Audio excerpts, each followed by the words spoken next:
Yeah. I had it, but.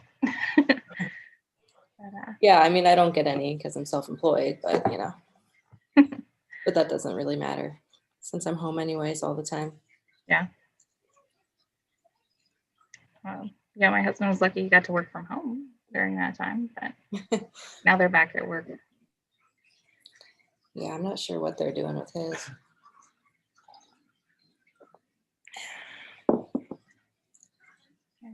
Got like multiple screens trying to figure them out.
Good morning, everybody. Morning. Good morning. Good morning. Okay, so we're waiting on Amanda and Amber? Amber. Yeah, just Amanda. Oh, just Amanda. Okay, that's right. So we have a bare quorum today. Okay.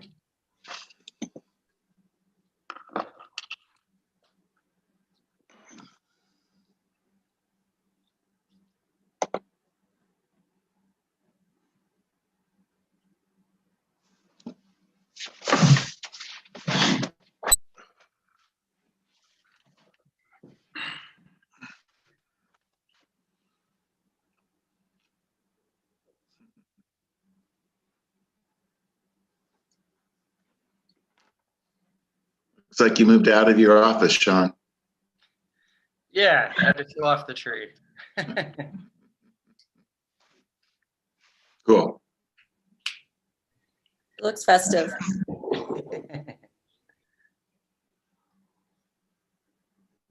Are those new glasses, Sarah? They're about 6 months old, but I haven't seen you for about 6 months. So yeah, they are new. Well, they go great with your outfit. Thank you. I've planned it. I have all these new clothes that I've never been able to wear. So, you know. And no place to go. Exactly. Except for Zoom. Right.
Let me try some. I'm having a little technical difficulty with mine. Let me go check something real quick and make sure the court reporter's here to see if we can get started.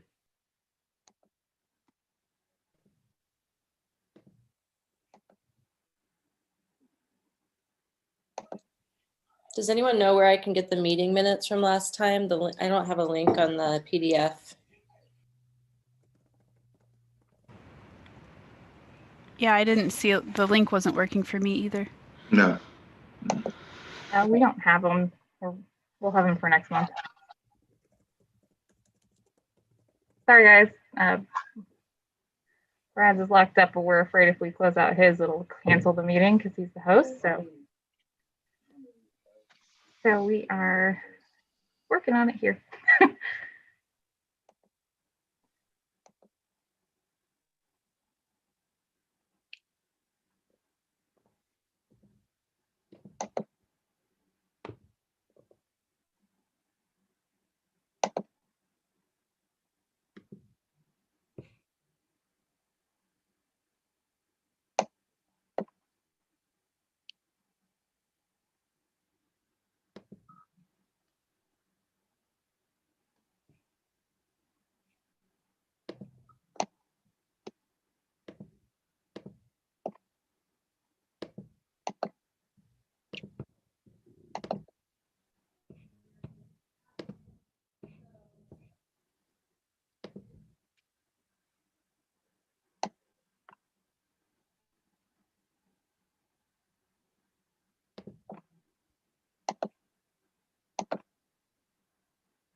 Lauren, I'm guessing Brad is still frozen.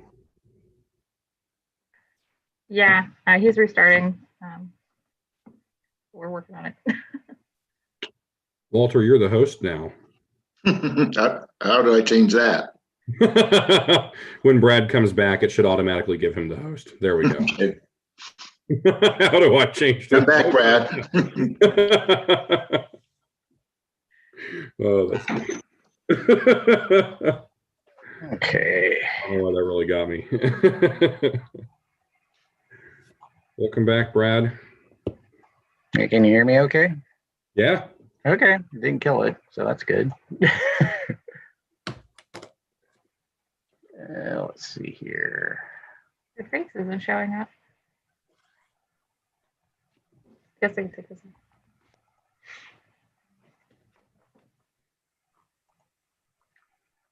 Let's see. Let me. I can stop sharing.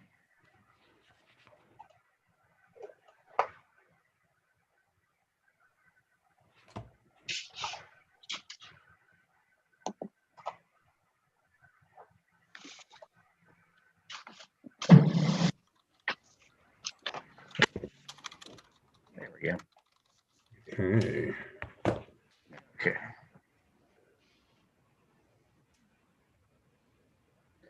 How are you? I'm doing well. How are you? Good. Okay, give me 1 second and I'll be ready to. You're the court reporter? Sorry. I thought so. I am. Nice. Thank you. Hi. Just double checking. So do you have any questions about today or? No, I guess, is there something that's me speaking most often I can focus on? Because it takes me a little second to, find you to make sure I have the right speaker designation. Sure. So Lauren Manning and me, Brad Wolf, are the two staff. We'll be presenting.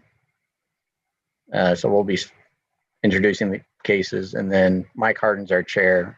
And then as applicants come forward, we'll admit them one by one. So, and then they'll announce themselves, name and address, and be sworn in by Mike. So you don't have to worry about that. Okay, great. Okay. Well, I think we got it working now. So Okay. 1 second.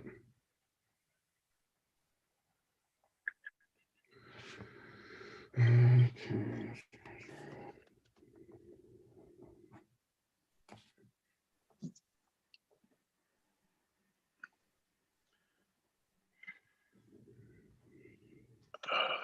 Got a lot on the agenda today. Shouldn't be too bad.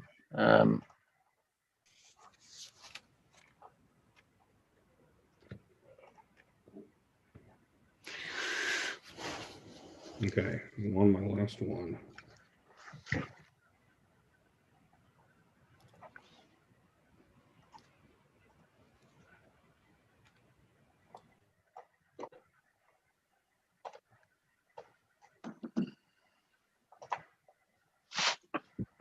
Okay, Mr. Wolf, are you ready? Ready.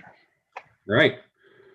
Good morning and welcome to the December 11th, 2020 hearing of the Historic Preservation Commission, yet another month live on YouTube.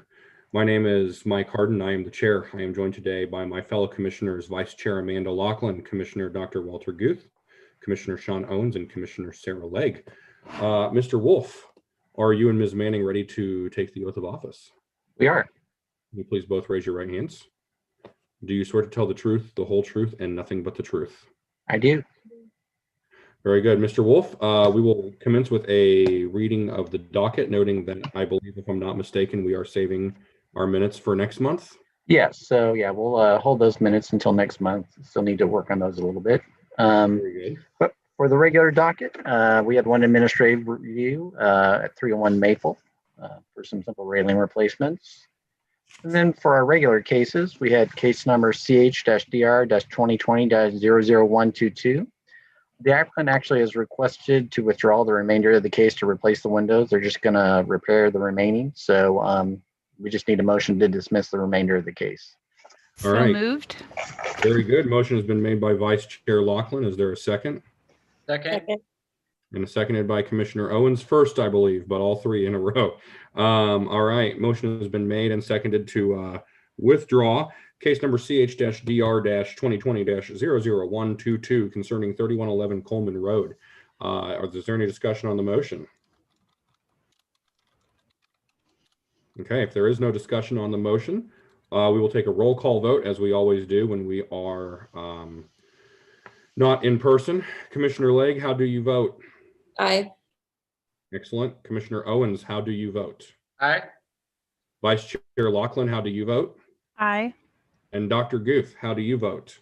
Aye. And I will vote aye. By a vote of 5-0, this is dismissed. Very good. Mr. Wolf?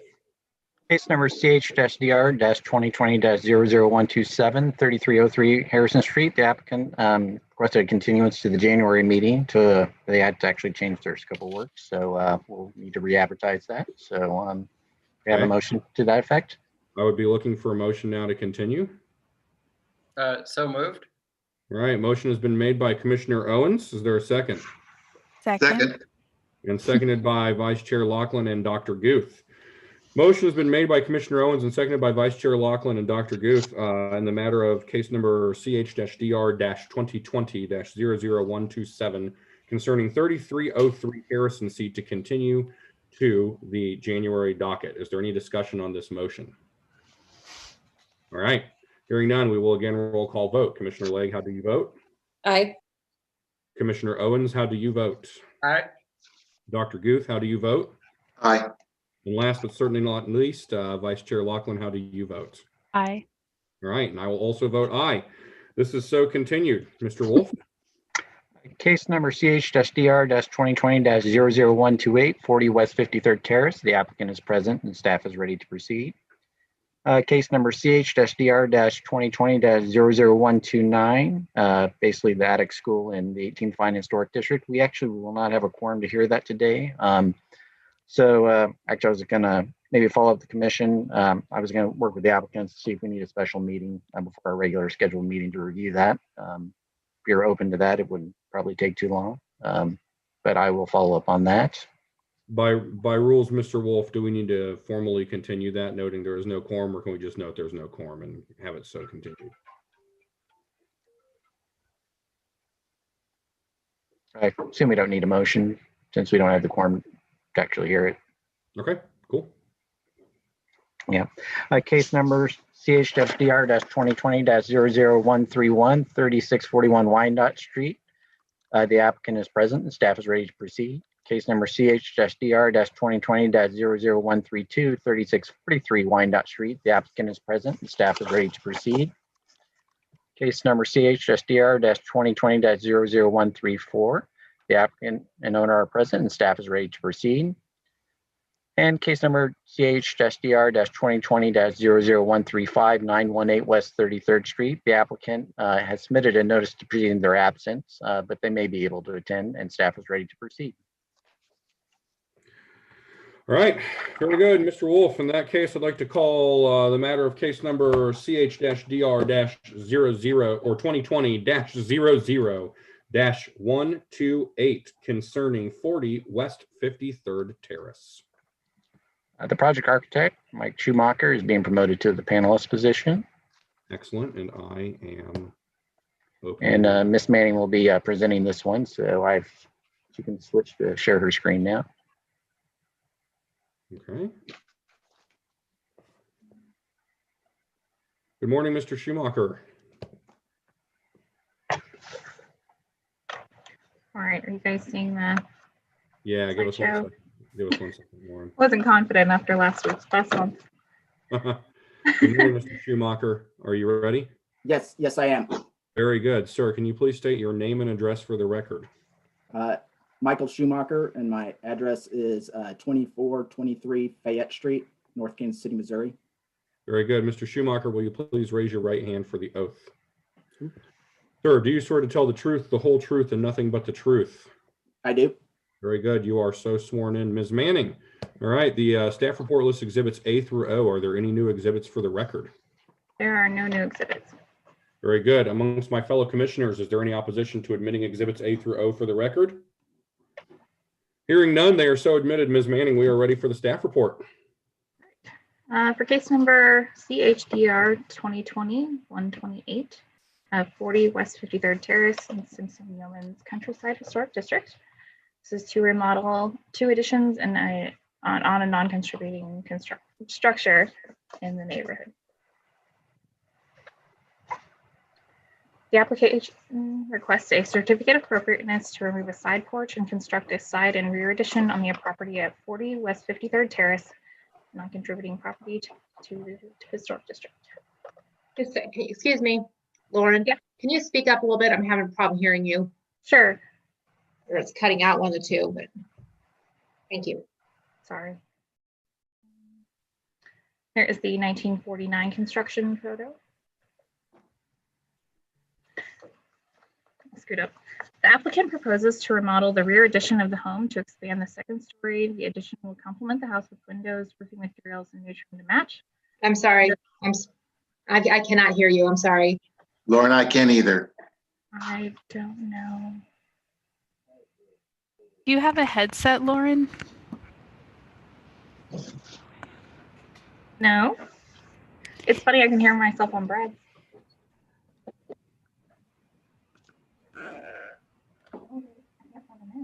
Yeah, there's actually a port on the website. There is? Yeah. It'll work with the iPhone? No, actually, sorry. Lauren, I think if you just speak a little bit slower, it may be a lot easier to understand. There. Let me plug this in real fast. Maybe. Here.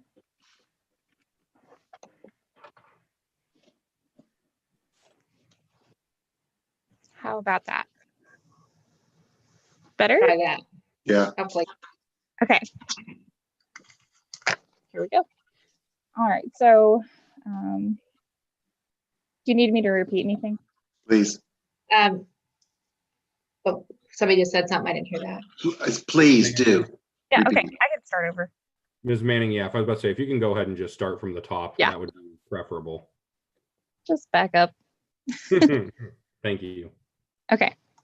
So the applicant requests a certificate of appropriateness to remove the side porch and construct a side and rear addition on the property at 40 West 53rd Terrace, a non-contributing property to the Simpson-Yeomans Countryside Historic District. This is the 1949 photo. We don't have a 1940 photo.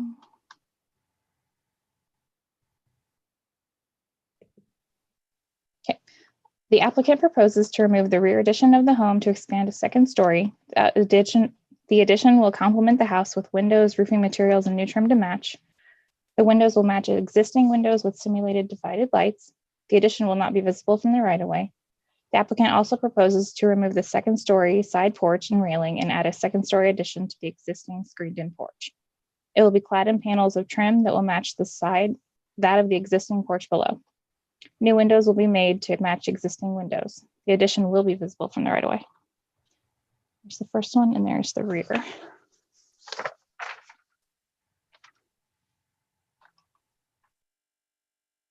The addition of the second story will complement the previous addition and current side porch of the home. The proposed second story and rear additions will not remove any distinctive features in conformance with the Secretary of Interior Standards for Rehabilitation Number 2. The proposed addition will use compatible materials, features, proportion, and massing with the dwelling, as well as other houses in the district in conformance with Standard Number 9 and the design guidelines.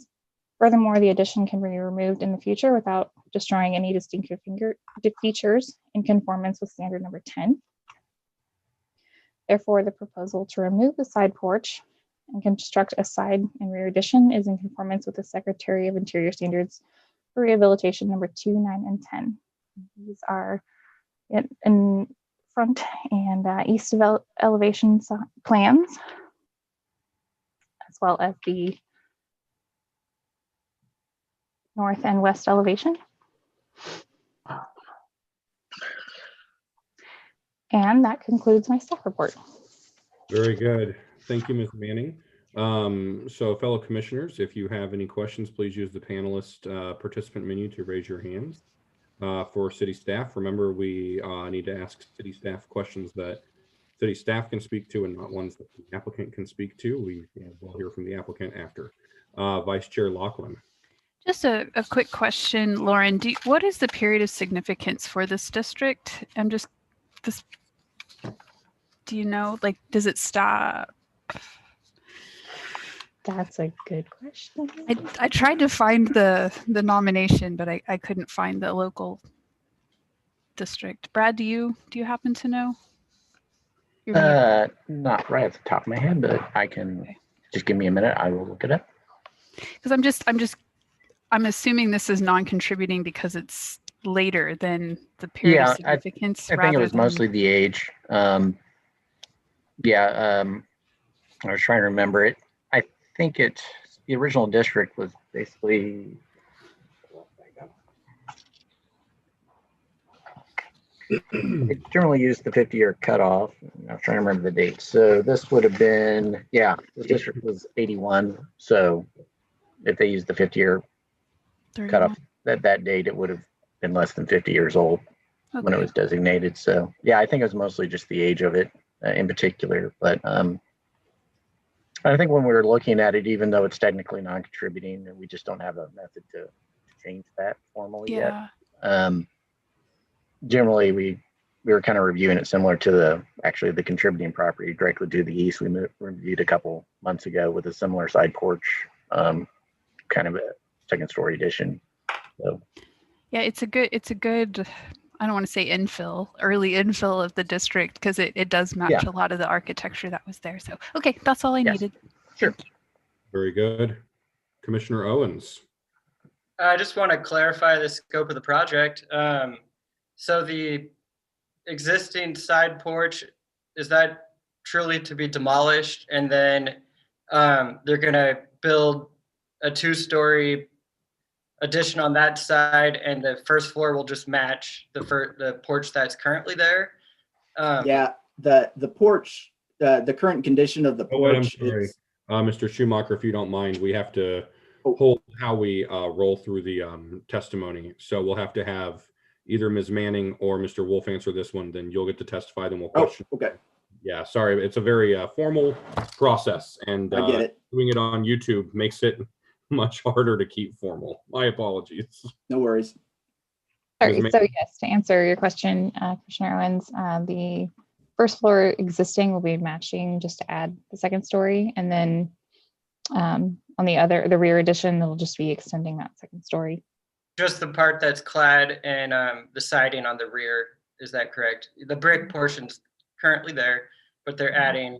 I can go back there.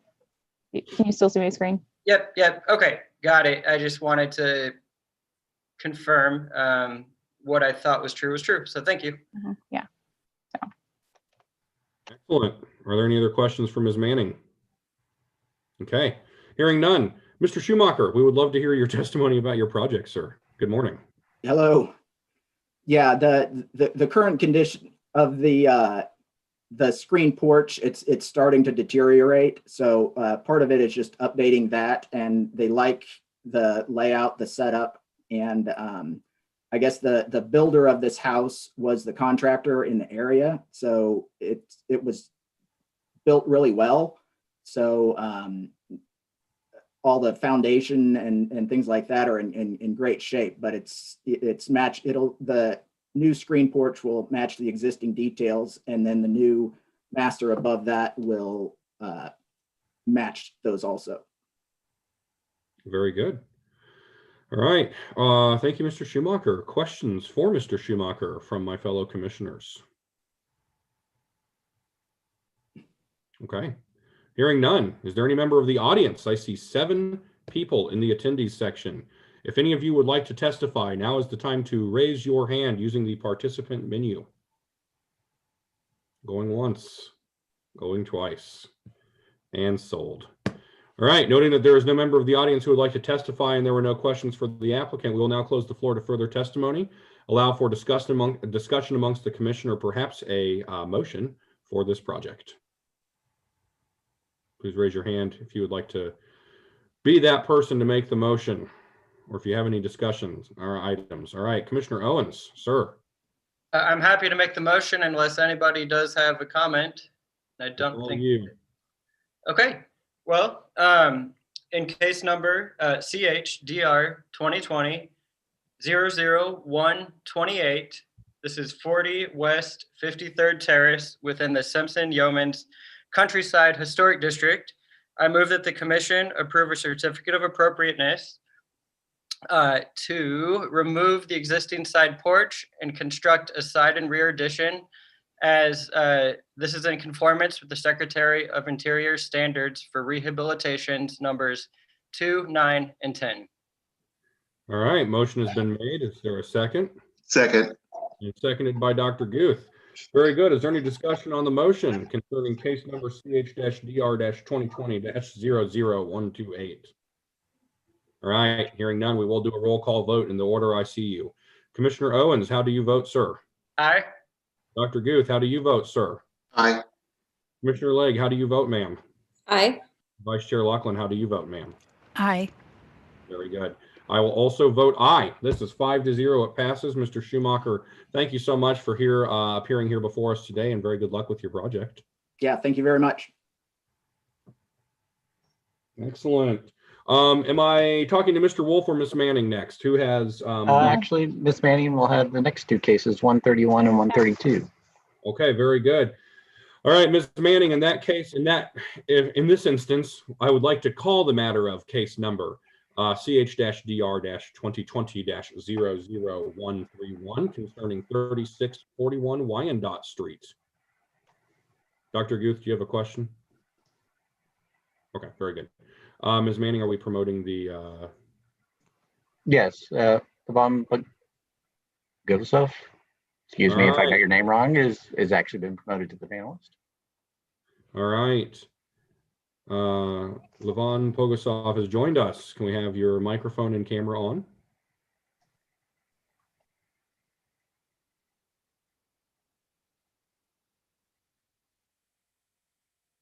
Levon, can we have your microphone and camera on? You guys hear me okay? Well, yeah, we can hear you, Mr. Pogosov, but we need your, can we have your If you can't turn your camera on, we just have to confirm. We just have to have you swear that you are. Sure. I don't have a camera on this screen on my work computer. I do have another. My design engineer is on. He's not on the panelist spot right now, but his name is Michael Suharski, and he has a camera on his computer. Okay. Can we also? I will promote him to a panelist. There we go. Thank you. Very good. So Mr. Pogosov and Mr. Sukarski, good morning. And we just, all we need you two to do is, if we cannot get your cameras, just swear that you are both you. Do you confirm, Mr. Pogosov, that you are indeed Levon Pogosov? I do. All right. And Mr. Sukarski, good morning. I can see you. All right. Good morning, gentlemen. Will you please, let's start with Mr. Pogosov. Will you state your name and address for the record? Yes, sir. My name is Levon Pogosov. My address is 701 Northeast 76th Street, Gladstone, Missouri, 64118. Very good, Mr. Pogosov. Mr. Sukarski, your name and address, sir. Hi, my name is Michael Suharski. My address is 701 Northeast 76th Terrace, Gladstone, Missouri, 64118. Very good, Mr. Suharski and Mr. Pogosov. Will you please raise your right hand for the oath? Mr. Pogosov, can you confirm your right hand is raised? I can confirm that. Very good. And Mr. Suharski, can you please raise your right hand for the oath? All right, gentlemen, do you swear to tell the truth, the whole truth, and nothing but the truth? I do. I do. Very good. You are so sworn in. Ms. Manning, in the matter of case number CH-DR-2020-00131, the case, the staff report lists exhibits A through P. Are there any new exhibits for the record? There are not. Very good. Is there any opposition amongst my fellow commissioners to admitting exhibits A through P? Okay. Hearing none, they are so admitted, and Ms. Manning will proceed with the staff report. Right. So for case number CH-DR-2020-00131 for 3641 Wyandotte Street in the Old Hyde Park Historic District, the application requests a certificate of appropriateness to install solar panels on the property, a contributing property in the Old Hyde Park Historic District. And also advance. The applicant proposes to install 20 solar panels on the north and south sides of the second-story roof of the house at 3641 Wyandotte Street.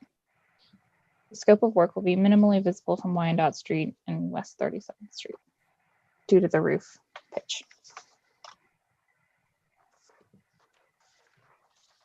The Kansas City Urban Design Guideline states that necessary mechanical systems should not harm the visual or historic characters of the structure, and the exterior electrical, telephone, and television cables and boxes should not be attached to street-facing elevations.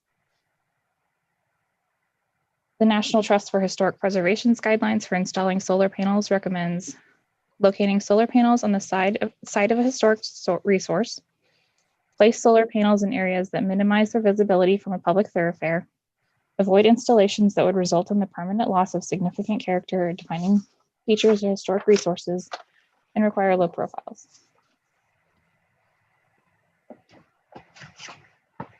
The panels will be installed in the upper roof line, and due to panel placement towards the rear of the house, as well as the proximity to the neighboring houses, there will be minimal visibility from Wyandotte Street and West 37th. They can be removed in the future without harming the integrity of the property, and is in confirmation with the Secretary of Interior standards for rehabilitation number 2, 9, and 10. Therefore, the proposal to install solar panels is in conformance with the Secretary of the Interior standards for rehabilitation 2, 9, and 10. This concludes my staff report. Very good. Thank you, Ms. Manning. Questions for Ms. Manning? Dr. Guth, do you have one? Your hand is up. Just an errant raised hand. All right, if there are no questions for Ms. Manning, Mr. Pogosov and Mr. Suharski, please offer any testimony you would like in regards to your case.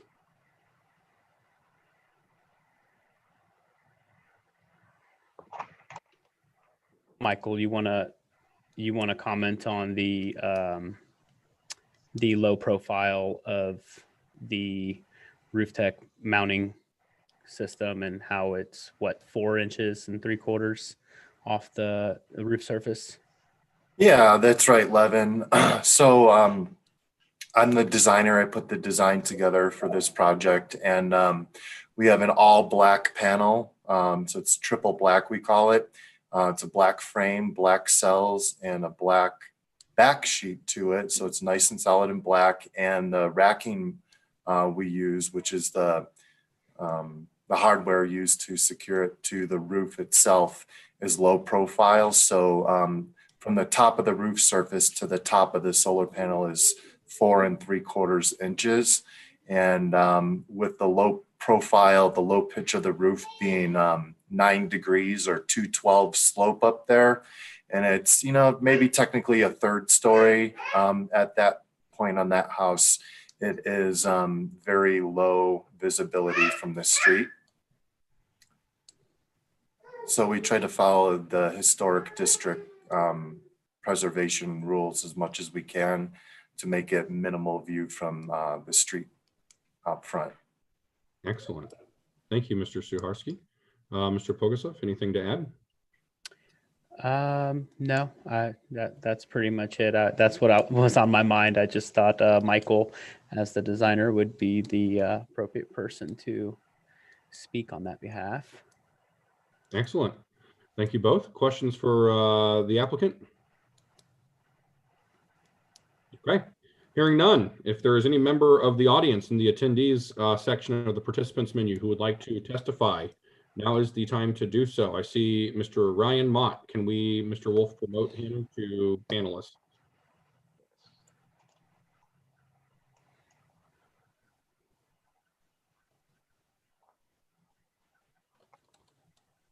All right. Good morning, Mr. Mott. Can you please turn on your microphone and camera? I don't have a camera, but can you hear me okay? I can. And can you confirm that you are Ryan Mott?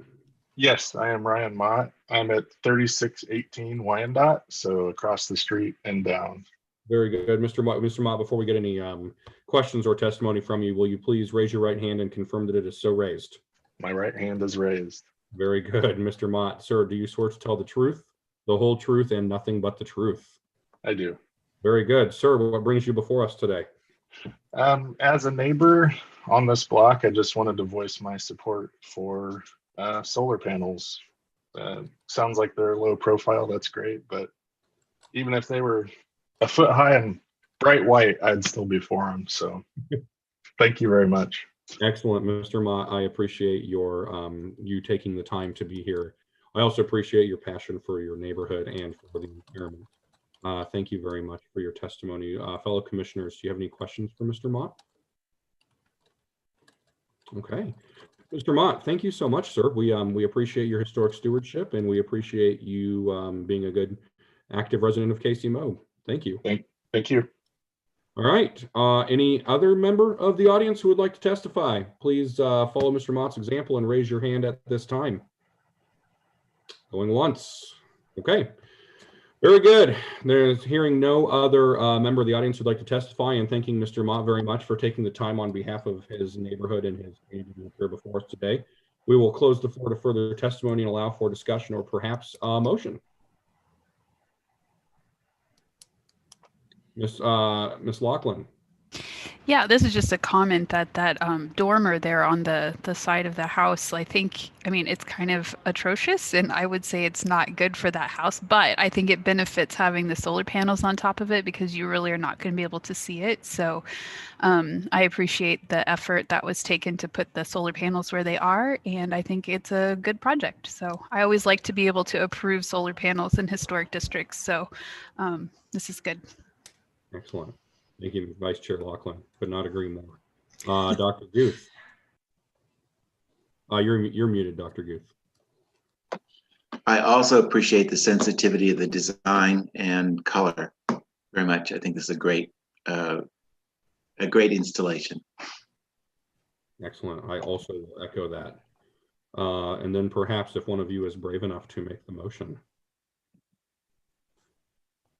Vice Chair Laughlin. How'd you know? I was going to say, I'll do it. In unless anyone has anything else to add, I'm going to move that in case number CHDR 2020-00131 at 3641 Wyandotte Street in the Old Hyde Park Historic District, that the commission approve a certificate of appropriateness to install the solar panels on the property as they are in conformance with the Secretary of Interior standards for rehabilitation, numbers 2, 9, and 10. Very good. Motion has been made by Ms. Laughlin, and I'm going to assume seconded by Commissioner Guth. Yes. All right. Vice Chair Laughlin has made the motion, and Dr. Guth has seconded it. If there's any discussion on the motion, speak now. All right. Hearing none, I will go ahead and go with a roll call vote. As always, Dr. Guth, sir, how do you vote? Yeah, aye. Commissioner Legge, how do you vote? Aye. Vice Chair Laughlin, how do you vote? Aye. And Commissioner Owens, how do you vote? Aye. I will also vote aye by a vote of 5-0. This does pass. Mr. Suharski and Mr. Pogosav, thank you very much for appearing before us, and good luck with your project. Thank you. I have a feeling they're sticking around. Is that correct? Yes. All right. Excellent. So don't go anywhere, Mr. Pogosav and Mr. Suharski, and we will note for the record for our court reporter that they are already sworn in, so we will dispense with swearing them in again. Ms. Roulette, is that acceptable? Yes, that's fine. Since you've just noted for the record, I think that's fine. Very good. All right. Ms. Manning, I would like to call case number CH-DR-2020-00132 concerning the next door home, 3643 Wyandotte Street in the Old Hyde Park Historic District. And then let me go ahead and get right back to that. All right, Ms. Manning, in the matter of case number CH-DR-2020-00132, the staff report lists exhibits A through E. Are there any new exhibits for the record? There are none. Is there any opposition amongst my fellow commissioners to admitting exhibits A through P? Hearing none, they are so admitted, and we will proceed with the staff report. Ms. Manning. All right. So in case number CHDR 2020-132, or 3643 Wyandotte Street in the Old Hyde Park Historic District, the application requests a certificate of appropriateness to install solar panels on a contributing property to the Old Hyde Park Historic District. This is the home next door. The applicant proposes to install 14 solar panels on the north and south sides of the second-story roof gables, as well as rear porch of the house at 3643 Wyandotte Street. The scope of work will be minimally visible from Wyandotte Street and west of 37th Street.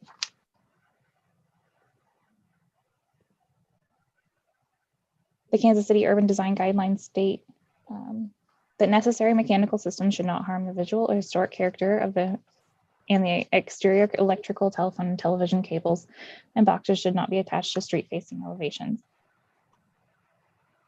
The National Trust for Historic Preservation's guidelines for installing solar panels recommends locate solar panels on the site of a historic district or historic resource, place solar panels in areas that minimize their visibility from a public thoroughfare, avoid installations that would result in the permanent loss of significant character defining features or of historic resources, and require low profiles. The panels will be installed on the upper roof line due to panel placement towards the rear of the house, as well as the proximity to neighboring houses. There will be minimal visibility from Wyandotte Street and West 37. They can be removed in the future without harming the integrity of the property and is in conformation with the Secretary of Interior standards for rehabilitation number 2, 9, and 10. This concludes the staff report. Very good. Questions for Ms. Manning? Okay. Hearing none, Mr. Pogosav, Mr. Suharski, if you would like to add anything, you are free to. You're also free to say that's the same as the last case, whatever you'd like to say. Hi there, Michael Suharski here again. Yeah, I could just speak a little bit to this one, just like the previous house. This one's just slightly different because the roof pitch is a little bit steeper. That, as you could see, it's about 38-degree pitch, where 41 house was about 9-degree pitch. So to be able to remedy that, the steeper pitch, we chose to not place any of the solar panels towards, I guess it would be the west side of that dormer on the south roof. So we kept everything towards the back of the house, facing south, and then just a couple panels facing east there. As you could see from the drawings and the layout, again, same low profile racking system that keeps the panels, just under 5 inches from the roof surface to the top of the solar panel. And again, same solar panels on this one. So we call it triple black. So everything is black, including the racking for the solar panel. And yeah, we just did our best to keep this away from the street facing side. So you wouldn't see them too much there from Wyandotte Street. That should be about all my comments for this one. Excellent. Mr. Pogosov, do you have anything to add? No, sir. Michael covered it. Thank you. Excellent. Any questions for the applicant? Okay. Hearing none, we will close the floor to testimony from the applicant. Ask if anybody in the attendees panelists would like to speak, to raise their hand now. I will also just read off for the record that Mr. Mott of the same address previously sworn in, I believe 3618 Wyandotte Street, who was also previously sworn and offered panelists or audience testimony, has again voiced his support by saying, for the record, I give my same support to the solarization of this house. Thank you, through the chat. So is there any other member of the audience who would like to testify? Okay. Hearing none, we will close the floor to further testimony, allow for an opportunity for discussion amongst the commission or perhaps a motion. Commissioner Owens. I just wanted to comment to the designers that this is a beautiful house and I really appreciate the layout. It does appear that it really won't be very visible at all from the street, so I appreciate that a lot. I would absolutely echo that. Dr. Guth?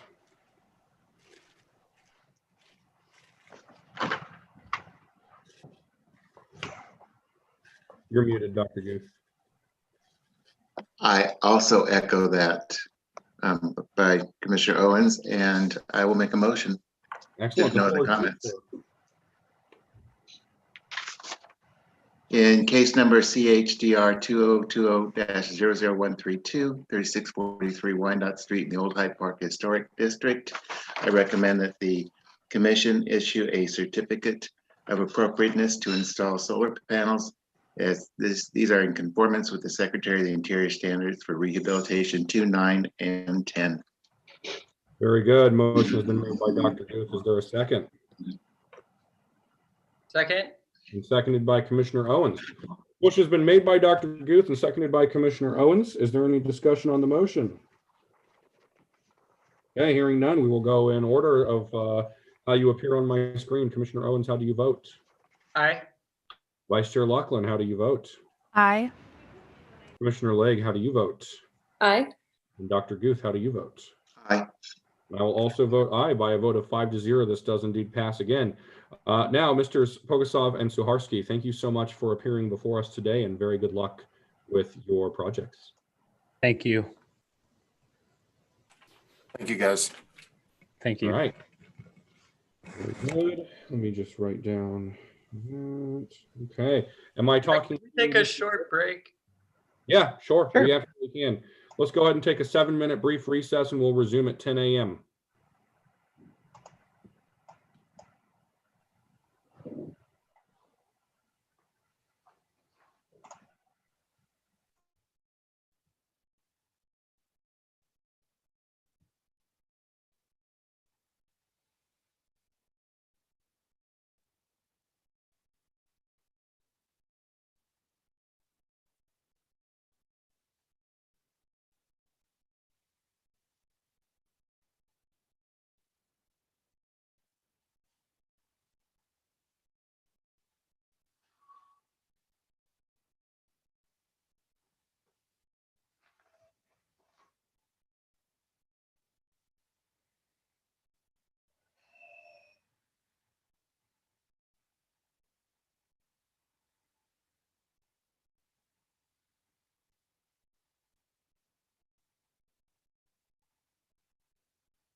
Okay, if we can start to reassemble.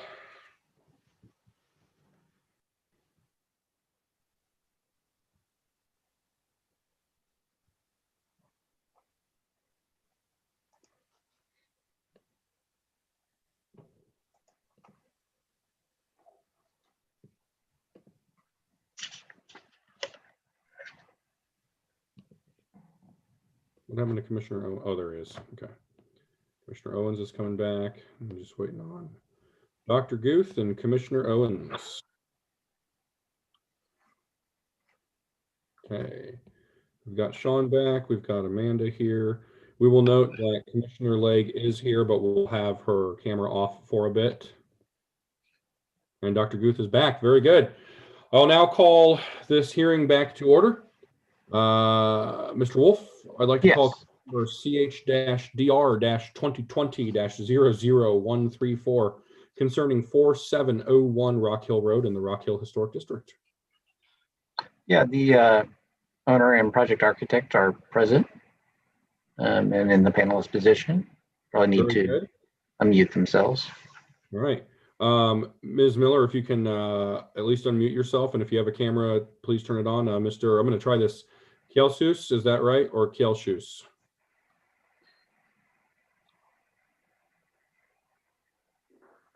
Sir?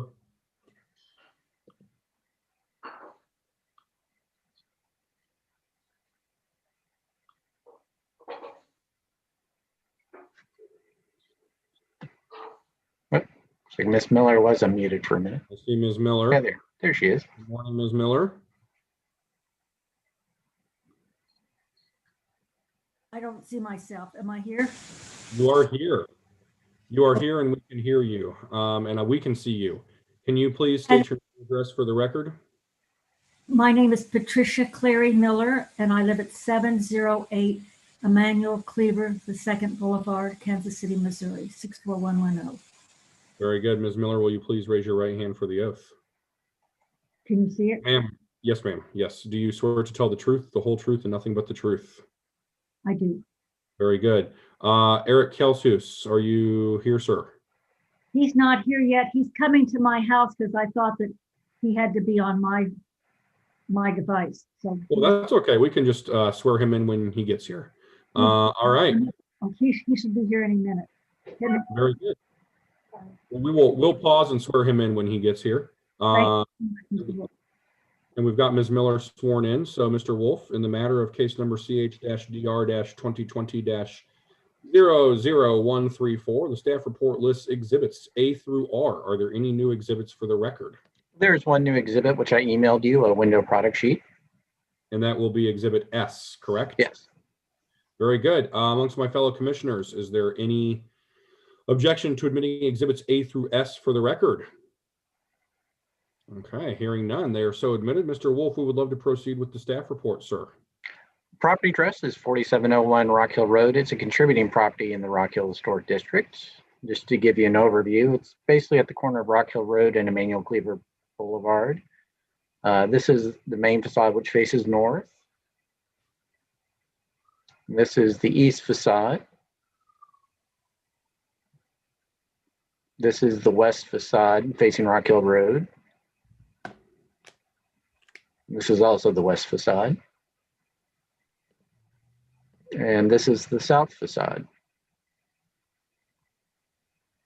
And this is the 1940 tax assessor photograph.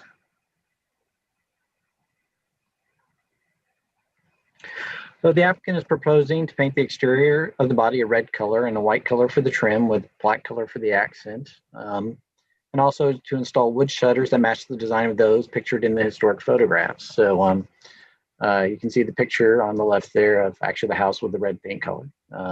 This is a sample of the shutters that will match the dimensions of the window. So they are, and then the proposed paint scheme on the bottom right there.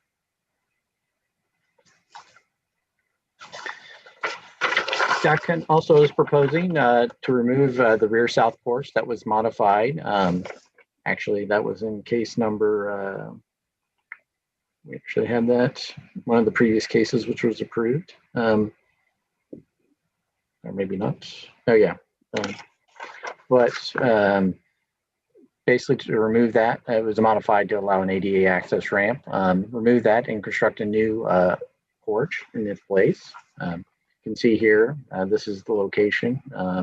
We'll actually be putting stairs in instead of a ramp. These are the elevations on the right, D1 and C1. Basically, we'll have simple square balusters for the railing and a shed roof with roofing to match the existing.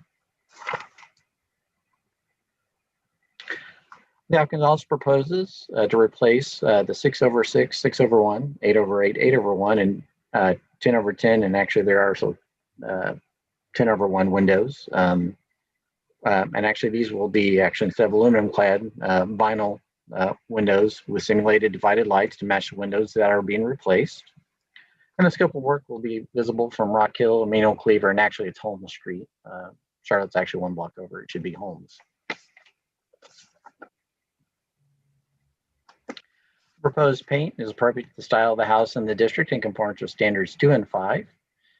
And there are historic photos showing shutters, and the installations are based on historic evidence and conforms to standard number 6. The shutters are made of wood and are dimensions and are appropriate size to the window and conforms to standard 9. And they can be removed in the future without harming the integrity of the property and conforms to standard number 10.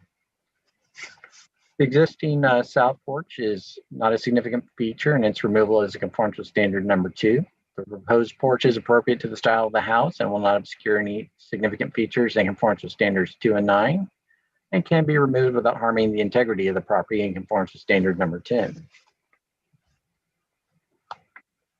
The applicant has submitted various photographs of the windows. The house actually has been vacant for a little bit, and there have been a few break-ins.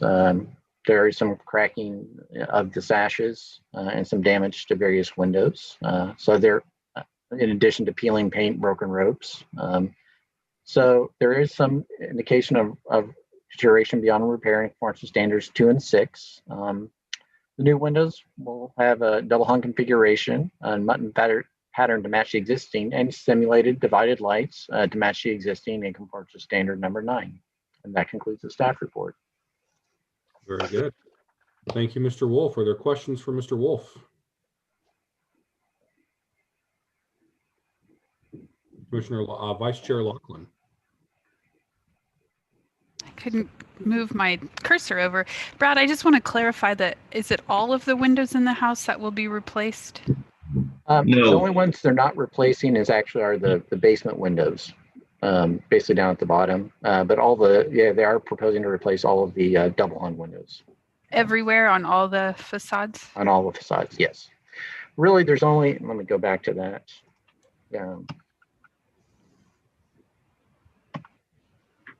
So pretty much all of them appear to be original, except for this right here.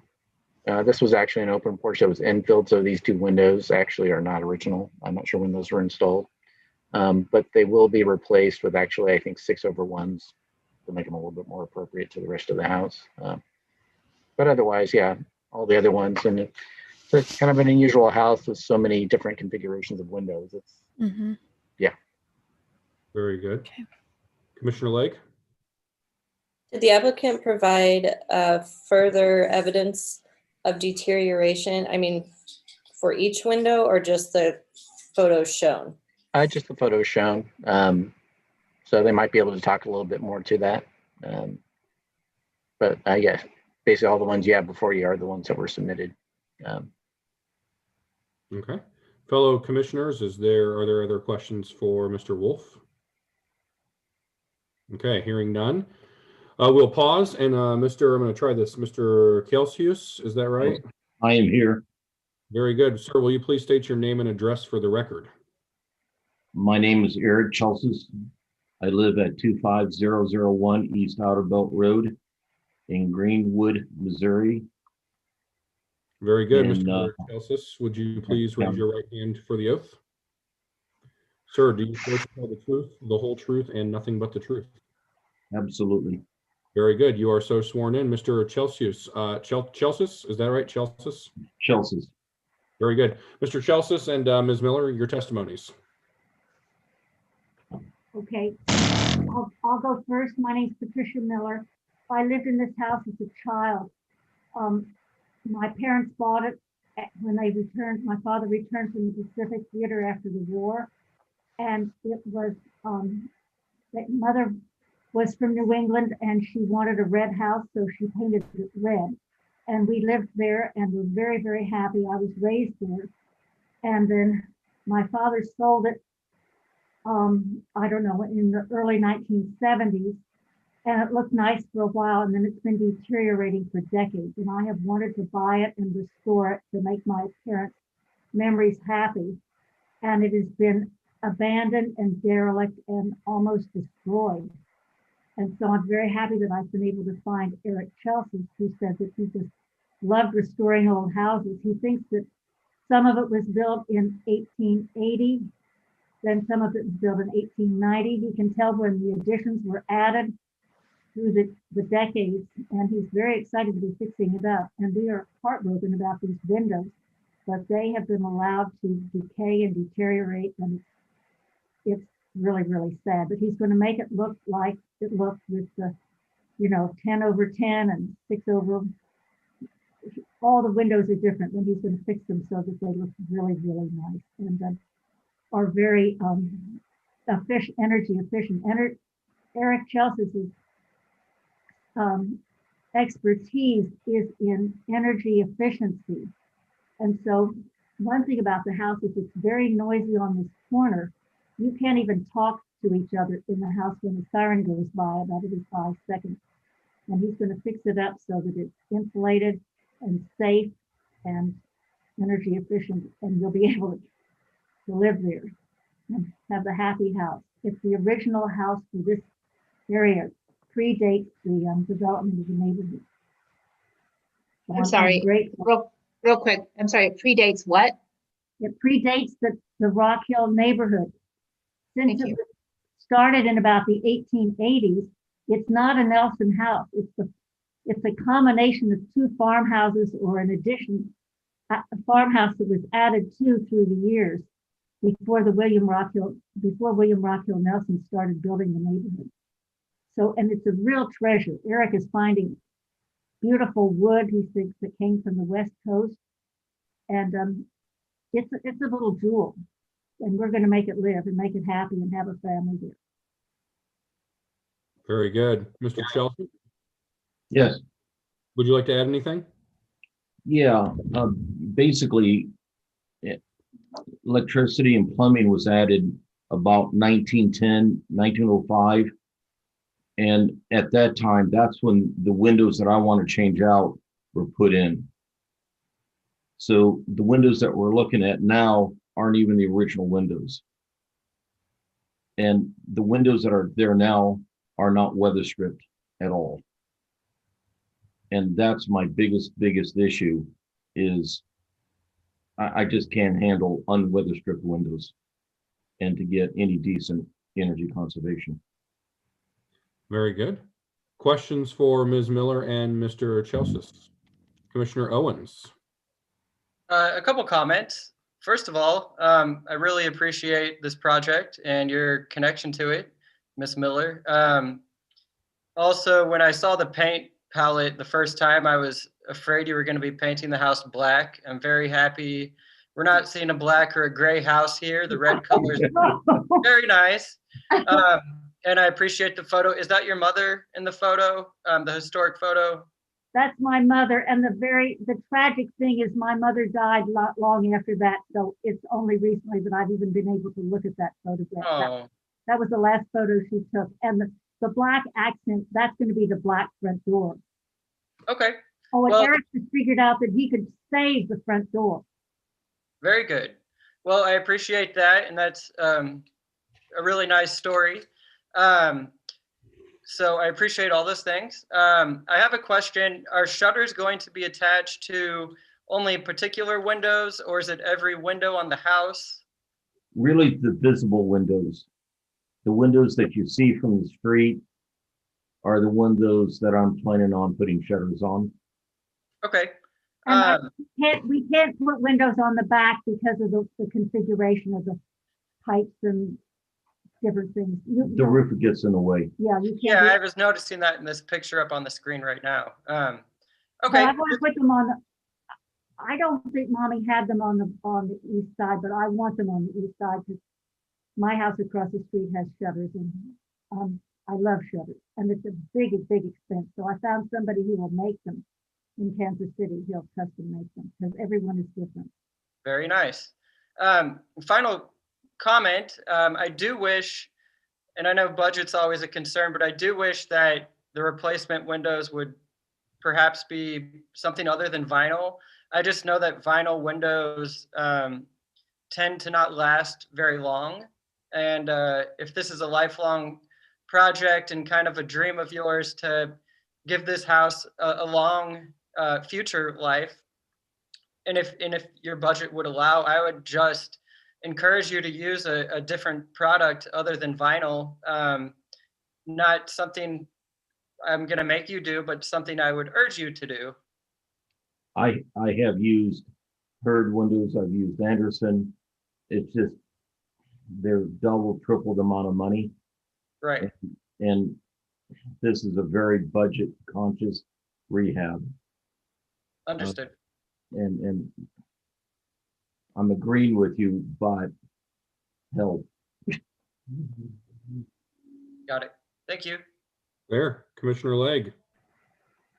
I'm just wondering if we can get some more evidence of actual wood rot. From the photos, it's hard to tell. It looks more like peeling paint and missing weights, which are a fairly simple fix. And, you know, even if they aren't the original windows, they've been there for 100 years. So with proper maintenance, they'll last another 100 years.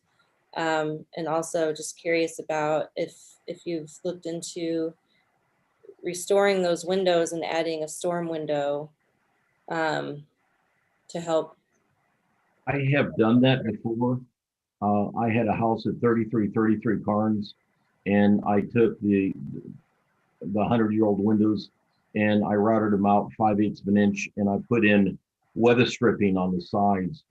And then after I did the blower door test, I really didn't get the numbers I needed to keep the weather out, to keep the sound out. So when I spend $400 or $500 a window just to weather strip them, and then I can buy a brand new window for less money, I tend to put in a new window. So I'm a true energy auditor. I carry around a blower door. I carry around an infrared camera. I carry around a hood to measure airflow. I'm a test and balance contractor. I'm one of 500 contractors who literally travel the United States and really can analyze houses, low buildings, and I can actually predict by different things and how I can improve the building. And by not changing out the windows, I cannot guarantee that energy efficiency, because the weather stripping on as a retrofit window just isn't good enough. To give an example, the windows that are now there are plus or minus a half an inch on width and height. There's no weather stripping on the cheek. They're double hung windows, so in between, it's just the friction in between the wood to the wood. And because the house is settled, there's as much as 1.5 inch shift in the window. So for me to rebuild the windows, I literally have to take the frame out, rebuild the frame, weather strip the whole thing. And it's a huge time commitment. And then the results are very, very poor. Have you tried doing that with a storm window? Curious. Yeah. If you use the very, very high end, like 606 Columbia window, your infiltration rate is still about 6 cubic feet at -50 pascals with a storm window and a weather stripped window. If I change it out to basically a double weather stripped window, either PVC or wood, it tends to be a 1/10 of that. I think at the end of the day, what I just want to see is more actual documentation of the deterioration of the windows. Could you go back to the photographs that you showed when you first put up the document of what the windows look like? You showed quite a few pictures of the windows on the screen a minute or so ago. About 30% of the windows have cracks in them. See, those pictures are just, that's not just paint, that's really falling apart. The actual glue is falling apart, Yeah, and there's no weather stripping on the window, and the locks are broken. the house was empty for a year and a half, and before that, it was for about 20 years, it was just derelict. They would use it as a rooming house. It was full of trash. And the windows are very sad, but if you could see them for real, you could see that. That looks like rot to me in the photograph. Picture on the bottom left-hand corner is cracked in the seal.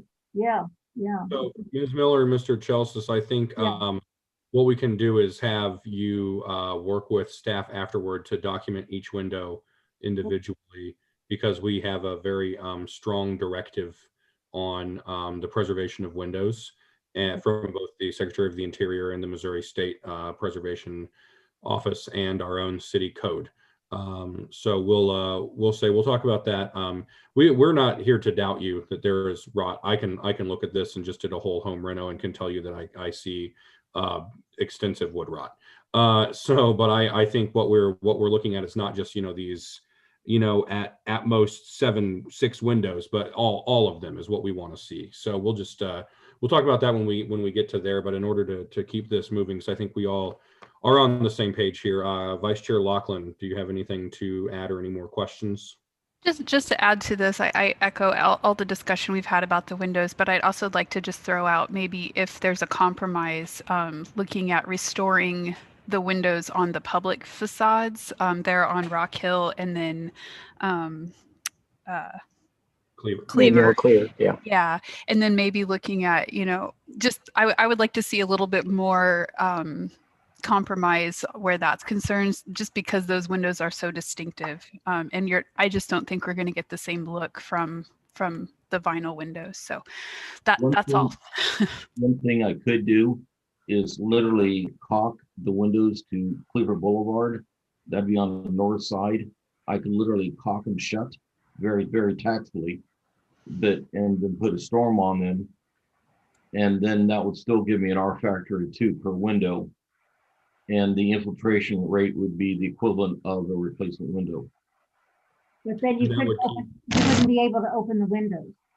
Yeah, it would be literally caulk shut. You'd have to keep those windows closed. Would you all like to come out and look at the windows yourself personally?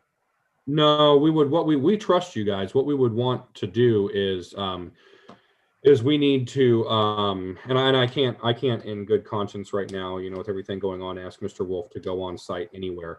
I can actually do that. That's not a problem. You don't mind? Nope. Okay. If Mr. Wolf is okay with it, I think that'd be great. And I think what we can do is allow you guys to discuss with Mr. Wolf and Trust City staff on what windows we'll caulk shut and what windows we'll replace, and just making sure, though, the really big thing that we want to make sure that we do is document every single window. So a window map of the house, and then an accompanying a picture, labeled on a window map, like window 1, window 2, much like how public school buildings have all their doors labeled for safety purposes, but same thing, like window 1, 2, 3, 4, and then an accompanying picture of the evidence of the rot, I think would be a huge thing. And Mr. Wolf can work with you guys after the hearing on figuring out how we do that. Whether he comes out or, you guys take pictures, he can take pictures. I'm sure Ms. Miller, if he said it's no problem, I'm sure he's willing to meet you. And you live close by, don't you? Yeah, she lives 3 minutes away. I live across the street. Excellent. So we can, you can work with Mr. Wolf on when to meet up there and take photos and just make sure we're properly documenting everything. And that's our number one thing. We really have to properly document everything. I'm looking at wood rot, but I mean, I'm looking at 6 windows out of probably 25. And that's, I think, the thing that we want to make sure we are fully going through. Are there any other questions for Ms. Miller and Mr. Chelsea? Okay. If there are none, any members of the audience who would like to testify, now is a great time to raise your hand in the attendees panel. Speak now or forever hold your peace. Okay. Noting no member of the audience would like to testify, we'll close the floor to further testimony. I'll start by saying I really loved hearing Ms. Miller's story. Sorry, and if for those of us who, so applicants, where the stage we're at now is the discussion amongst the commission, just so you know where we are. I really loved hearing Ms. Miller's story, and I also will say it is not often that we have someone like Mr. Chelsea come before us to present, who is himself a nationally certified expert in these matters, and that is it's good to see that high quality contractors who really know what they're doing are working on our historic properties. And I appreciate Ms. Miller's stewardship of this home that was her childhood home, and Mr. Chelsea's expertise and willingness to compromise and document and do what's right for a home that we can get to not just look pretty now after 120 years, but also 130, but also last for the next 130. I'll personally say I'm not horrendously offended by the idea of replacing all the windows if we have the divided light and the matching configurations. I also, though, am not offended by caulking shut and storm windowing the front windows so we preserve the facade. And I am fine with a range of options, and I trust Mr. Wolf to work with the applicant, and think that the more that we allow our historic preservation officers to exercise their judgment in working with this, the better off we are as a commission. Commissioner Legge? Yeah, I agree with you. This house is in a pretty visible location, and it does tell the history of the area really well. So I'm super happy to see the steps that you're taking to, or that Ms. Miller is taking to bring it back. I was inside this house after the previous owner had passed, and it was a mess. So I'm excited to see it being restored. I echo that absolutely. Other Vice Chair Laughlin. Yeah, I just wanted to echo that. That it's really, I really loved seeing the historic photos. I always love the documentation, especially with the red color, that it's just not a whim, as we'd say, but it's something that like means something to you, but it's also documented. So, and then also with the shutters, like showing that there were shutters on the house at one time. So that's really cool. So I'm in favor of everything except for, like, we just want a little bit more, as we've already said, with the windows. But I think it's great because this is, yeah, a very prominent house, so we drive by it a lot. But I'll also agree again with the good vice chair. I will say that I walk Sculpture Park a lot. Is one of the ways that I stay active in an era where I can't go to the gym. And I have watched as this house over the years has, gotten, with all due respect to the previous owner, has deteriorated more and more. And my wife and I were actually just commenting on this house last month. We're like, God, I wish someone would buy that and fix it up. So Ms. Miller, all the more sweet poeticness that it is someone who grew up in the home. That's fantastic. Perhaps I think we're all as a commission on the same page, and I think the applicants understand where we are and what we're going to need for the approval. Can I maybe have one of my brave fellow commissioners offer up a motion? Commissioner Owens. Happy to do it. Sir, the floor is yours. All right. Well, in case number CHDR 2020-00134, 4701 Rockhill Road within the Rockhill Historic District, I move that the commission approve a certificate of appropriateness to paint the exterior, install shutters, and replace the rear porch. In addition to those items, I move that we approve the replacement of windows with the stipulation that more evidence is brought forward to the to Mr. Wolf and to city staff, and that upon analyzing that evidence, move forward with city staff on the replacement of those windows. Very good. Motion has been made. Is there a second? Dr. Guth? Or you might be muted, Dr. Guth. I'd like to amend the motion that this is in conformance with the Secretary of the Interior standards for rehabilitation 2, 5, 6, 9, and 10. The motion has been made and an amendment is proposed by Dr. Guth. Mr. Owens, do you accept? Yes, and I was actually gonna say that, but I got cut off. Very good. Sorry, I thought you were done. You stopped. No problem. No problem. Just gathering more thoughts. It was a complex motion. That's mea culpa. That's on me. All right. Is there a second? Commissioner Legg. I'll second. Excellent. Motion has been made by Commissioner Owens, amended by Dr. Guth, accepted by Commissioner Owens, and seconded by Commissioner Legg. Is there any discussion on the motion?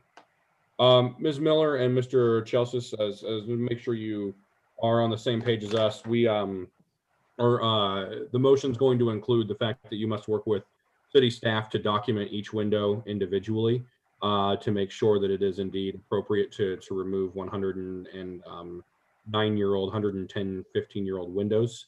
And just that we do our due diligence as far as we are concerned with the Secretary of Interior standards that make us a certified local government. Otherwise, everything else is approved without having to work with city staff after the vote of this motion, assuming it does pass. All right, Dr. Guth, how do you vote? Aye. Vice Chair Laughlin, how do you vote?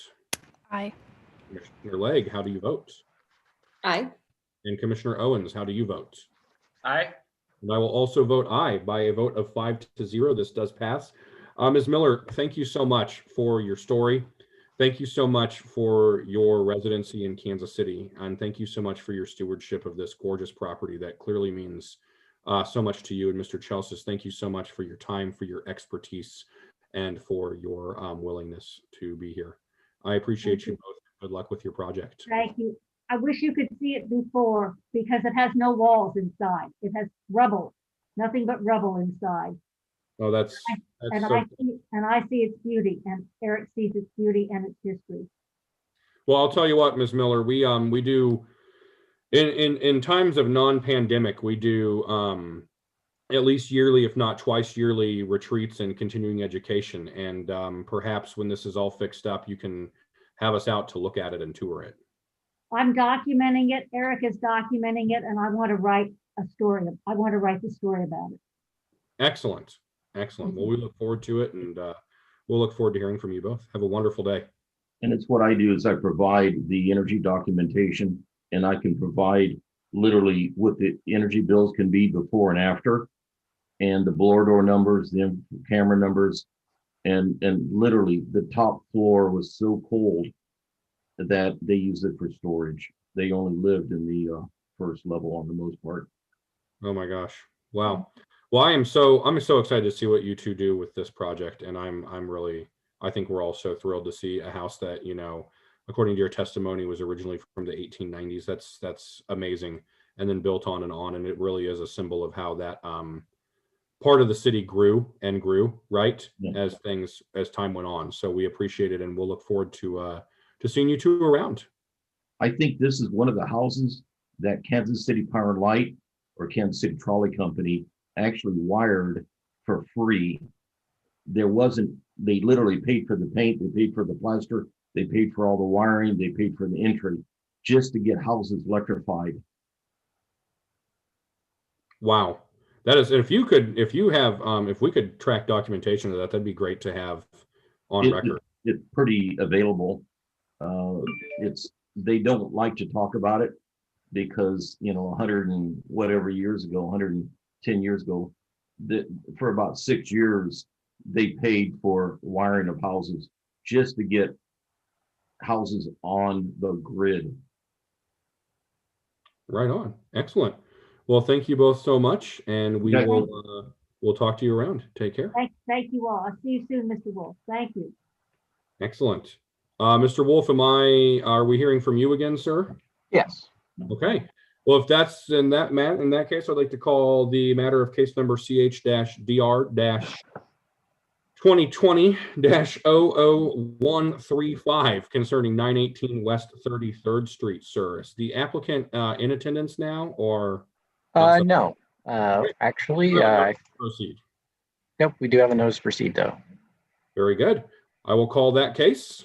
It is so called. And we will note that there is a notice to proceed in absence of the applicant, so there is no need to swear in the applicant. We will also be dispensing with applicant testimony and questioning. Mr. Wolf, the staff report lists exhibits A through O for the record. Are there any new exhibits for the record? Exhibit P, which is the notice to proceed. Very good. I see that. Exhibit P. All right. Is there any opposition to admitting exhibits A through P for the record? Hearing none, they are so admitted. Mr. Wolf, we will proceed with the staff report. The property address is 918 West 33rd Street. It's a contributing property in the Coleman Highlands Historic District. This is an image of the property.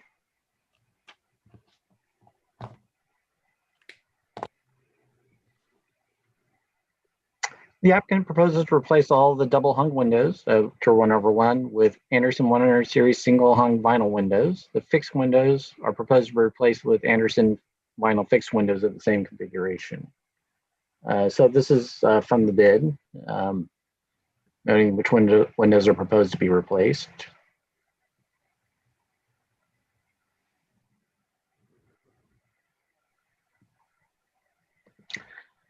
And the applicant also submitted some additional photos. These are of the third floor dormers. A lot of these actually show some deterioration, and actually one has a missing sash.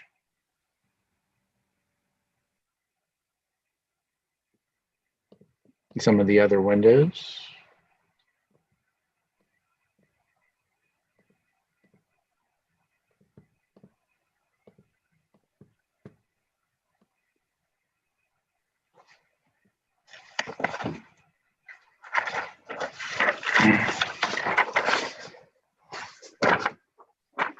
There are some photographs of the existing windows showing cracked panes, broken ropes, peeling paint, and there are some sashes missing, mostly up in the dormer level. It looks like there might have been some water damage up there at one time. So there is some evidence of wood rot and partial conformance with standards 2 and 6. The proposed double hung windows will match the configuration of the original windows that conform to standard number 9. There are a few fixed leaded glass windows, which are distinctive features. Staff would recommend retaining those. The removal of those would be in violation of standard number 2. And staff did talk to the applicant. They are fine with keeping all the leaded glass windows and not replacing those.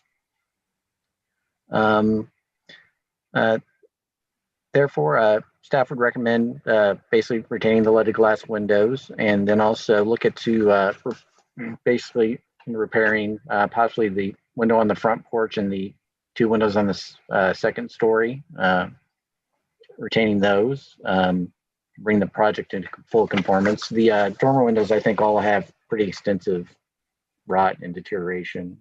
So even the front side ones would probably need to be replaced. And that concludes the staff report. Very good. Would you be okay working with the applicant to, like, if that's part of the condition of our approval, working with the applicant to document that and keep the 3 main first floor and second floor front facade windows? Would that be all right with you? Yeah, I can work with them to get some additional documentation and see if they're having to be repairable. So, okay. Vice Chair Laughlin, you're muted. I was curious, what color they were going with for the window units themselves. They'll be white. White. Yeah. Thanks. Other questions for Mr. Wolf? Okay, hearing none. And noting that there is no applicant present, I'll ask if there's any member of the audience who would like to testify at this time. Please raise your hand in the attendees menu. Stacey Kenyon has raised her hand. Promote her to panelist, Mr. Wolf.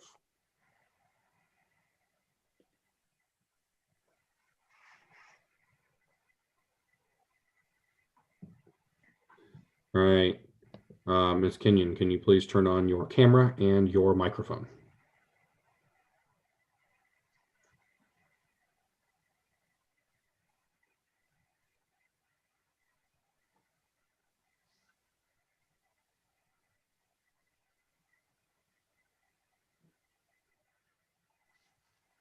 Give Ms. Kenyon a moment to get her.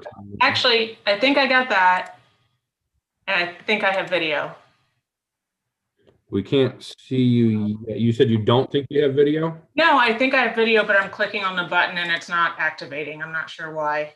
So if you click on the little arrow, the little up arrow next to Yes. and you select, you might have to select like a camera. Do you see that? Integrated webcam. Okay, well, that's all right if we can't get it. That's no big deal. I see when you select it, your screen goes black. So it's obvious that the video is on, but for some reason it's not. There's not like a little thing covering up your webcam, is there? No. Okay. Well, that's all right. Can you just confirm that you are indeed Stacy Kenyon? Yes. Excellent. Ms. Kenyon, will you please state your name and address for the record? Stacy Kenyon, 3420 West Coleman Road, Kansas City, Missouri. Very good. Ms. Kenyon, will you please raise your right hand for the oath and confirm that it is raised? It is? You swear to tell the truth, the whole truth, and nothing but the truth? Yes, I do. Very good. What brings you before us today? I'm president of the Coleman Highlands Neighborhood Association, Neighbor to the House. They've been wanting to get some work done, and I want to say that the neighborhood supports their efforts in making these improvements. I understand that this is an extensive project. When you look at the scope of what they're doing, they're not just doing a few at a time. So I appreciate their thoughtfulness in finding something that matches what is existing, and that they're willing to do this the right way and come before you. I also appreciate that the board has already discussed a review for keeping the integrity with the leaded glassing of that kind of thing. And that's just about it. A word of support for the applicant. Excellent. Ms. Kenyon, thank you so much for taking the time to appear before us today. We really appreciate your stewardship, your dedication, and your service, not only to your neighborhood, but to the city. Are there any questions for Ms. Kenyon? Okay, very good. Ms. Kenyon, thank you so much. As always, we love hearing from your neighborhood association and so appreciate the work that you all do in keeping that gorgeous neighborhood so beautiful and such a wonderful part of our city. So we will look forward to hearing from you soon.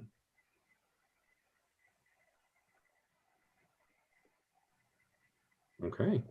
If there is no other member of the audience who would like to testify, speak now or forever hold your peace. All right. We'll go ahead and close the floor to further testimony, noting that we did not have any applicant testimony as they have a notice to proceed in their absence. I would love to open the floor for discussion or perhaps a motion. I will say, much like the last applicant, I do think that we need to ask Mr. Wolf to work with them on preserving the windows that can be preserved. I'm glad that they're good with keeping the leaded windows, but I'd also like to see if they're willing to keep or at least replace with wood also still the front facade windows on the first and second floor. Anything like that Mr. Wolf can do, but that's pretty much the extent of my thoughts. I'm just glad to see another beautiful home being maintained in the city and restored. Dr. Guth. I am willing to make a motion. Very good, sir. The floor is yours. In the case number CHDR 2020-00135 at 918 West 33rd Street in the Coleman Highlands Historic District, I recommend that the commission order a certificate of appropriateness to replace the double hung windows on the secondary facades and in the roof dormers. That is in conformance with Secretary of the Interior standards for rehabilitation number 2, 6, and 9. That the applicant repair but not replace the leaded glass windows in conformance with standard number 2. And that the applicant work with staff to document the viability of retaining and repairing the three major windows on the front facade, and follow staff's recommendation in regards to whether they be repaired or replaced. that it would be in conformance with the Secretary of the Interior standards for Rehabilitation 2, 6, and 9. Very good. Motion has been made by Dr. Guth. Is there a second? I'll second. And seconded by Vice Chair Laughlin and Commissioner Legge.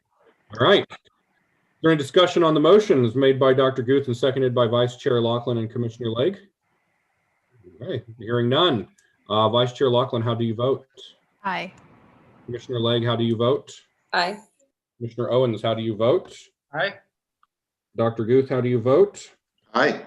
And I will also vote aye by a vote of 5-0. This does pass. Very good. Mr. Wolf, I believe we are on to section 106. Yes. So there were 7 cases that were exempt that were approved.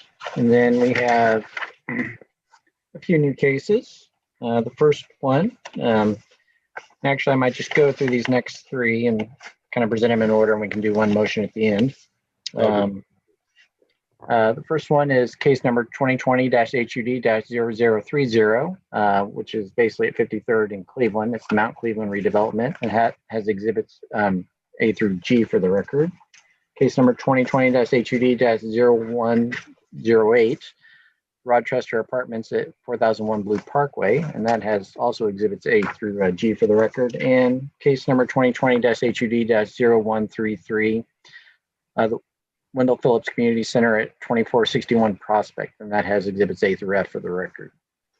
Very good. Are there any opposition to admitting exhibits A through G, and A through F for the respective cases? Hearing none, they are so admitted. Mr. Wolf, we're ready to proceed with the staff report. So this first project is actually for the construction of 6 single-family houses at 53rd and Norton. Basically, this is basically located here.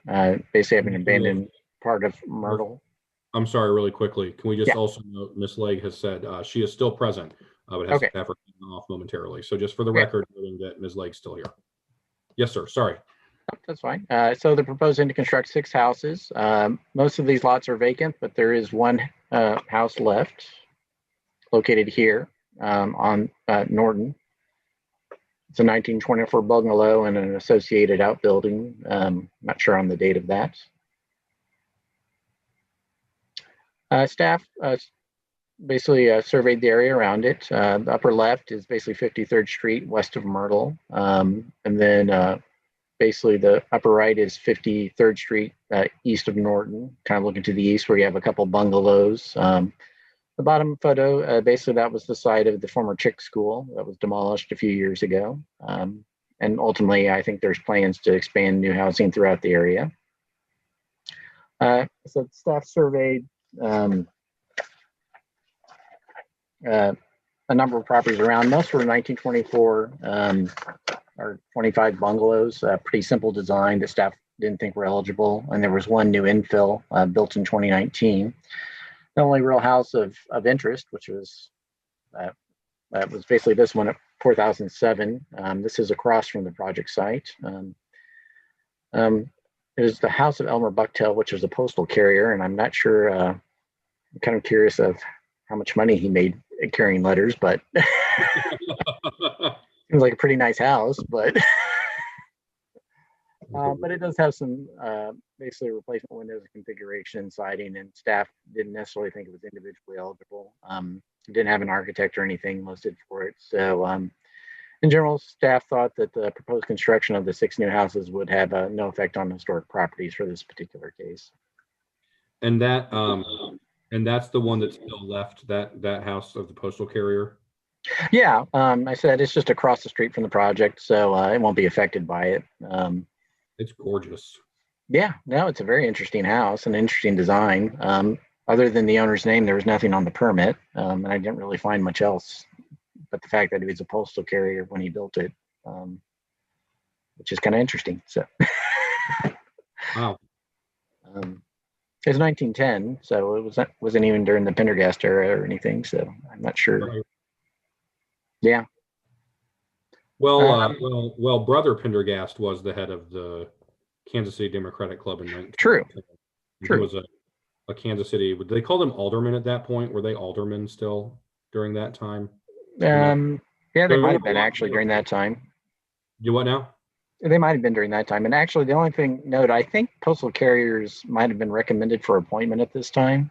I kind of found some interesting notes on basically where they were from and who recommended them for appointment. So I wonder if there was a little bit of something else going on there, but who knows? A side hustle, perhaps. A side hustle, maybe. Commissioner Owens. I just wanted to comment that the proposed design, at least as I can tell from the drawing, is pretty attractive, especially much more than those houses that were built, I don't know, the 80s or 90s that were in that other photo. Yeah. Where the garage greets you when you get to the house. This new design is definitely a step up, and I'm happy to see Kansas City infilling other parts of our city that badly needed. So yeah. So basically, Community Builders of Kansas City, which was Swope Park Community Builders, is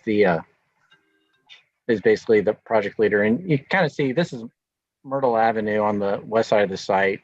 They'll back up to Mount Cleveland Park, and they're going to have basically kind of a private street and access and a community building is kind of the long-term plans next to this housing. And then the Chick site, which we saw to the southeast, will be various types of housing, townhomes and single family and senior housing. So, but they want to go ahead and get started on this particular one. So it's a great plan. Commissioner Vice Chair Laughlin.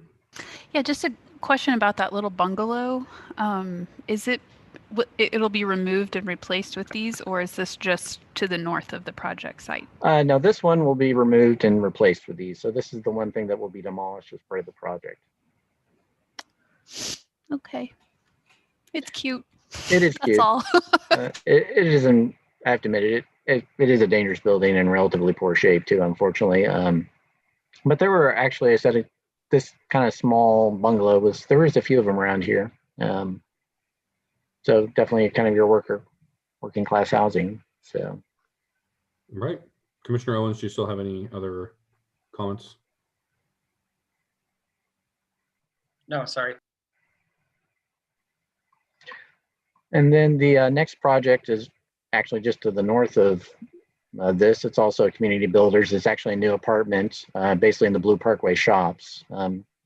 Really, this is an existing development. They're taking a lot, basically building a new apartment building next to the office building. Basically, Swope Park Health Services is to the west. There's the existing office building to the north, and then up the hill in the back is also a YMCA, a Head Start, and basically another part of a separate building for Swope Park. So all these buildings are basically built in the 2000s, relatively recent, and there's actually no properties under over 50 years old. So this project would have no effect on historic properties also. And then the last one is a proposal to purchase this commercial building at basically 25th and Prospect, hopefully converted into the Wendell Phillips Community Center. There's actually this little house, which I think we're going to try to segment off from the project. It's actually on the same parcel. But the building itself was built in 1901, really served as a grocery store for a number of years with the same owner. And then actually by the 50s was vacant for a while. Only thing I've really known, Gates barbecue sauce was manufactured here for a few years. Found that out in the city directories, but it wasn't really their main manufacturing center for their sauce. So just kind of a temporary space. Obviously, you can see it's had a number of alterations, including the storefronts. And the last use actually was a barbecue place, which closed about 5 or 6 years ago. And really the plans are basically just to, actually they want to restore more traditional storefronts and then just make the interior very usable space. I said all the windows are replacements at this point, so they might add some new ones, but generally staff was couldn't quite think it was eligible given the alterations. and the fact that there really isn't distinctive character to Prospect along here, to even create a nice little commercial district or node. So general staff thought this would have no effect on historic properties also. And that kind of concludes all the staff reports. Very good. Are there questions for Mr. Wolf? Vice Chair Lachlan? I have two. We'll start with this one that I applaud the community for wanting to redevelop this building. I think a lot of these like corner commercial buildings, like they were so prolific in the city and now they're just slowly going away. So the fact that this is just going to even be kept, I think is really good. So commend the community. The apartment building, is that going to be subsidized low income housing? I think it was actually, I think there were just some, actually I'll have to go back and check. I thought it was just going to have some affordable units in it, not true low income. I think that was one of the interesting things, that it was going to have market rate integrated with it. So it wasn't just So I was going to say, like, a lot of it's a step out of the norm for some of the high rises that you see built for low income. And I was just going to applaud the design for anybody who wants to live there, but I was just kind of shocked at that. So yeah, actually, I think a lot of people are excited about this type of project there. And luckily, it's basically in a new development, so it's really not kind of encroaching on anything, and just hopefully getting more people living right next, because you're not familiar with the Blue Parkway shops. There's a grocery store and some restaurants not directly to the east of this. So yeah, it hopefully will provide more customers also for the existing businesses around there. So that's cool.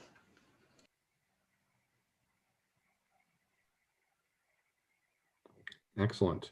Sorry, I froze there for a second. Okay, can you guys hear me? Mm-hmm. Okay, very good. Any other questions for Mr. Wolf? I can make a motion on these, or did we need to wait for the other one?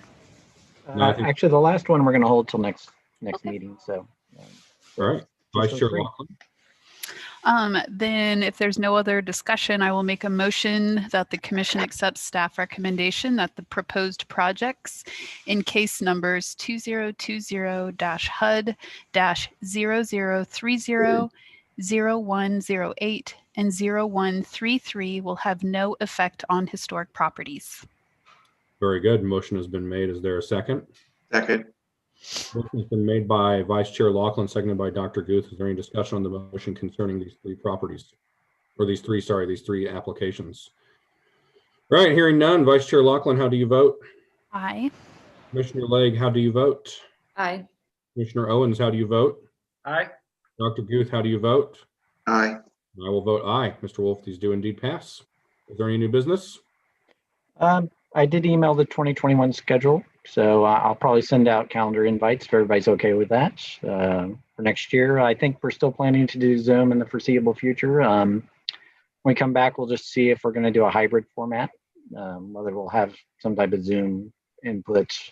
We'll see how things go. It might be a little different even when we come back. So otherwise, the only other item, if the commission wants to, we were proposing a closed session at some time to go over the Warwick property, but if you want to hold that for another month, or I basically would send you an invite to go to a separate Teams meeting for that if you wish, or we could just wait until later.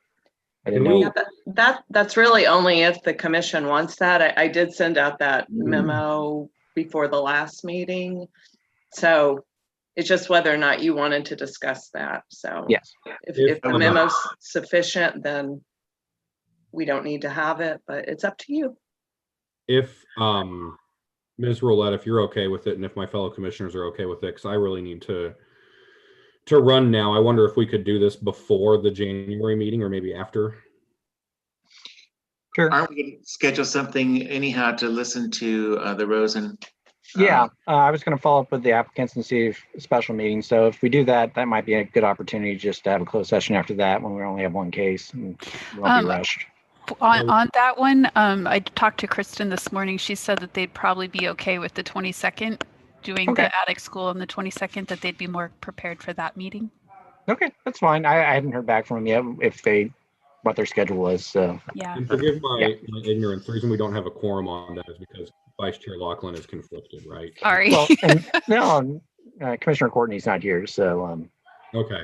that's, otherwise we would have been fine. Right. Right. So it's not like it's not from the meeting I missed, right? Due to technical No. difficulty. No. Okay, good.